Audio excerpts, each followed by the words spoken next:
भक्ति युग नाम कहास्मि अर्जुनायुवाच्या एवं सततो युक्ता एव तं स्वं पर्योपासते ये त्वयपि अक्षरमव्यक्तां तेषां युगवित्तमः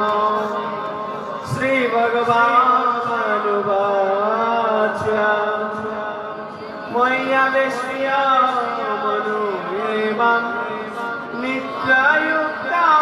नित्ययुक्तायुपासते श्रद्धया परयायुपेता ते मे युक्तो तमामता ये त्वयक्षरमनिर्देश्यम् अव्यक्तं पर्योपासते सर्वत्र गमचित्तं च कुटस्थमाचलं ध्रुवम् संयम्य इन्द्रियग्रामं सर्वत्र समाबुद्धयो ते प्राप्नुवन्ति मामेव सर्वभूतानि ते रताः क्लेशो यदि कोतरो तेषाम् अव्यक्तशक्तो चेतसाम् अव्यक्ता हि गतिलोकम् देहवद्भिर्यवाप्यते ये सर्वाणि कर्माणि मयि सन्न्यस्य मत्परा अनन्येव योगेन मां ध्यान्तयुपासते तेषां समुद्धर्ता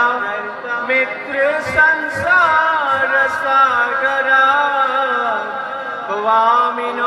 यचिरात् पार्तो मय्यावेशितचेतसाम् मय्येव मनो यदत्स्व मयि बुद्धिं निवेशय निवशिष्यसि मय्येव अतयुर्दानो संशयः अत चित्तं समादातुं न शक्नोषि मयि स्थिरम् अभ्यासयोगेन ततो मामिच्छयाप्तुं धनञ्जयः अभ्यासयपि अस्वमर्तयसि मत्कर्म परमो भव मदर्थमपि कर्माणि कुर्वन् सिद्धिमवाप्स्यसि अतएतोऽपि अशक्तो अस्वीकर्तुं मद्युगम्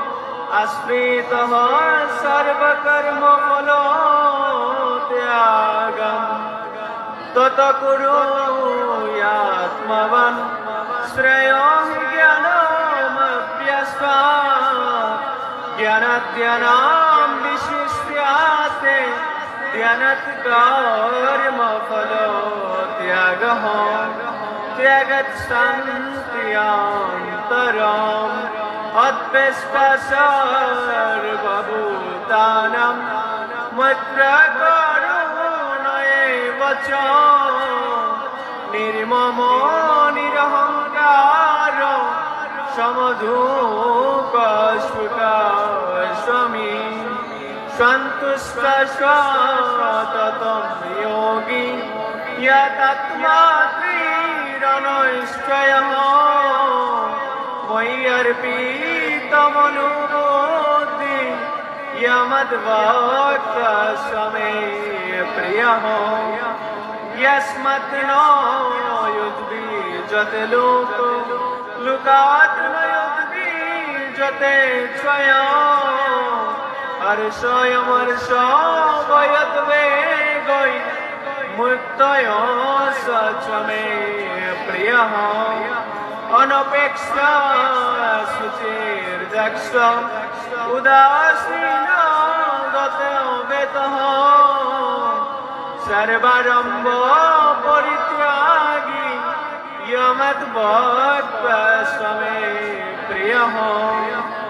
यनिर्शिष्यति न वेष्टि न शुचति न काङ्क्षति शुभाशुभ सपरित्यागी भक्तिमान् यः च मे प्रियः समशत्रौ च मित्रे च तथा मानयोपमानयः शीतोष्णा सुखदुःखेषु समसङ्गविवर्जितः तुल्यनिन्दास्तुति मौनि सन्तुष्टयेन केनचित् अनिकेतस्थिरमति भक्तिमान् मे प्रियः नरः ये तु धर्मामृतं येदं यथायुक्तं पर्यपाश्वते श्रद्धोदनामत्परमा भक्तस्त्वये अतीव मम प्रियः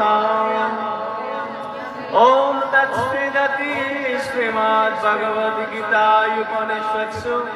ब्रह्मविद्यायां योगशास्त्रे श्रीकृष्णाय संवादे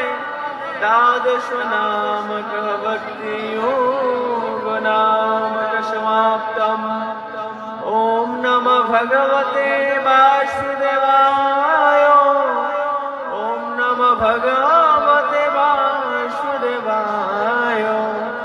ॐ नमो भगवते वासुदेवाय।